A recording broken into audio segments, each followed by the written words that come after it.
Je donne la parole à Madame Valérie Boyer qui, jeudi à 0 heure, nous quittera pour le Sénat. J'espère que vous nous regretterez autant que vous nous regretterons. Vous avez la parole. Merci, Monsieur le Président. Merci, Monsieur le Président.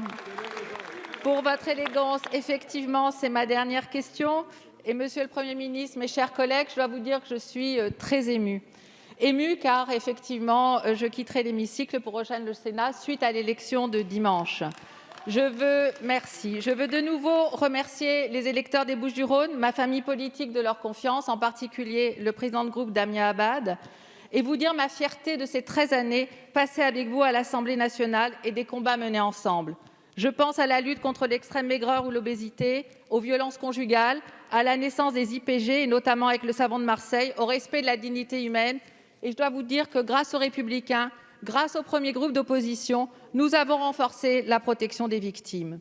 Comment ne pas penser aujourd'hui à la pénalisation du négationnisme du génocide de 1915, voté sur ces bancs et ceux du Sénat. Et je veux y associer mon collègue Guy Tessier. Le conflit armé qui renaît entre l'Arménie et l'Azerbaïdjan doit mobiliser la France et la communauté internationale. L'Azerbaïdjan, satellite de la Turquie, est entré en guerre contre les Arméniens au Haut-Karabakh, où les villes et les populations civiles sont prises pour cible. Ce territoire, berceau de la civilisation arménienne et dont la population fut de manière ininterrompue au cours de l'histoire composée d'Arméniens, a conquis de haute lutte sa liberté il y a plus de 20 ans. Le 12 juillet et sur plusieurs jours, l'armée azerbaïdjanaise a même attaqué l'Arménie. L'Azerbaïdjan, armée soutenue par la Turquie, membre de l'OTAN. L'Arménie est une sœur pour la France, et la France doit dénoncer ces attaques.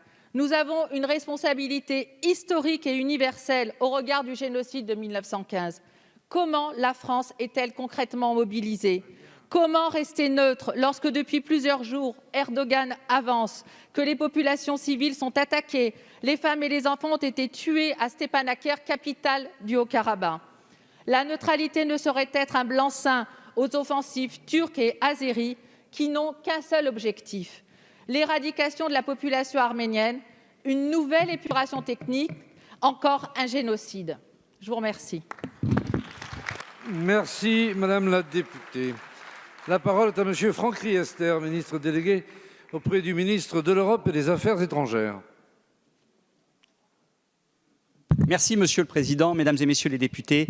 Madame la députée Boyer, permettez-moi aussi de vous féliciter pour votre élection au Sénat.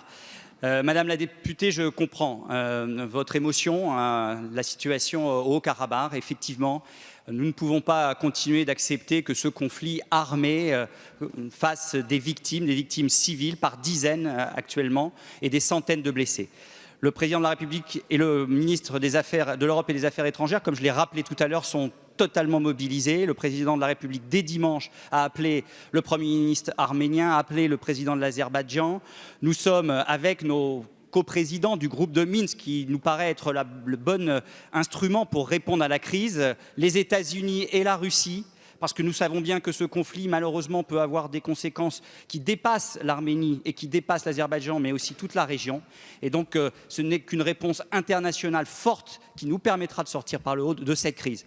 Donc, le président de la République a demandé à toutes ses équipes de faire en sorte qu'avec les coprésidents, ils soient en contact permanent, en lien avec les parties prenantes pour obtenir un cessez-le-feu rapide. Nous sommes mobilisés au sein du Conseil de sécurité de l'ONU, nous sommes mobilisés au sein de l'OSCE, nous sommes mobilisés pour que cesse ce conflit-là et que nous puissions avoir une sortie par le haut, négociée, pour enfin, après tant d'années de conflits, des conflits parfois évidemment mortels, comme malheureusement aujourd'hui, nous puissions avoir une solution négocier entre les différents partenaires. Vous pouvez compter sur la France pour être totalement mobilisée, comme vient de le rappeler Madame la députée Boyer.